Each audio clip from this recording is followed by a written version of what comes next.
টাকা দেওয়া হচ্ছে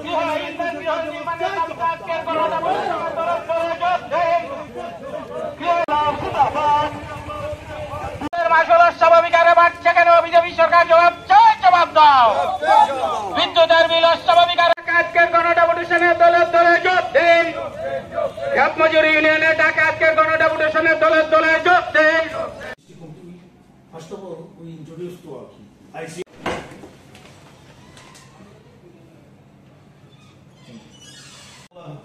গৃহহীনদের পাকা ঘর প্রদানের জিও ট্যাগিং এর বৈষম্য বন্ধ।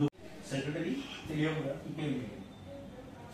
ত্রিপুরা ক্ষেত মজুর ইউনিয়ন খোয়াই জেলা কমিটির পক্ষ থেকে জনজীবনের গুরুত্বপূর্ণ 7 দফা দাবিতে আমরা মাননীয় জেলা শাসকের কাছে আমরা ডেপুটেশন প্রদান করলাম। তাতে আমরা যে দাবিটা আমরা এখন রাখছি, 1 নম্বর দাবির মধ্যে হচ্ছে গৃহহীনদের পাকা ঘর প্রদানে জিও ট্যাগিং এর ক্ষেত্রে বৈষম্য বন্ধ করতে হবে। জাস্ট আমি এগুলি করেই যাচ্ছি। রেগায় 200 দিনের কাজ 340 টাকার মজুরি, যেটা গভর্নমেন্ট প্রতিশ্রুতি দিয়েছিল, এটা লাগু করার জন্য আমরা দাবি করছি। রেগায় এবিপিএস পদ্ধতিতে মজুরি প্রদান বন্ধ করতে হবে, কারণ রেগা কাজ করতে গেলে সকালে একবার ছবি তুলছে, বিকালে আবার ছবি তুলছে, তাতে করে আমাদের শ্রমিকদের অসুবিধা হচ্ছে। এই দাবিটা আমরা রাখছি। 4 নম্বর দাবির মধ্যে আমরা রাখছি রাজ্যে বেকার বাতিল করা জব কার্ডগুলো পুনরায় চালু করতে হবে। আমরা দেখছি অনেক জব কার্ড যারা কাজ করতে পারে ইচ্ছা কিন্তু সেগুলি বাতিল করে দেওয়া হচ্ছে।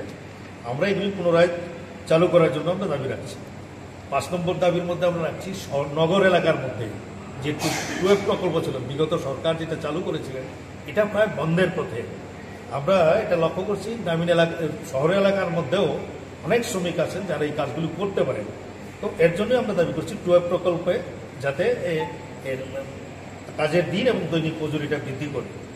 6 নম্বর দাবির মধ্যে রাখছি আমরা সোশ্যাল ওয়েলফেয়ার স্কিম।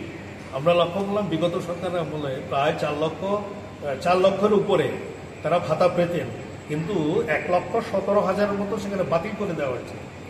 আমরা সেখানে প্রকৃত যারা ভাতা প্রাপক, যাদেরকে বাদ দেওয়া হয়েছে, তারা যাতে বাদ না দেয়, তার জন্য পুনরায় তাদের যাতে এই প্রকল্পটাকে চালু করে, এই দাবিটা আমরা রাখছি।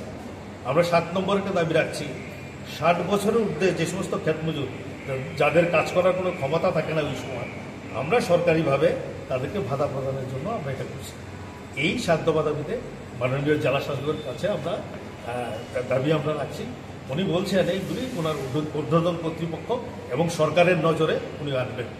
আর এটাও আমরা দাবি করছি আমাদের জেলা কমিটির পক্ষ থেকে, এই দাবিগুলি যতদিন পূরণ না হবে ততদিন তারপরেও কিন্তু আমরা বৃহত্তর আন্দোলন করতে আমরা বাধ্য থাকবো।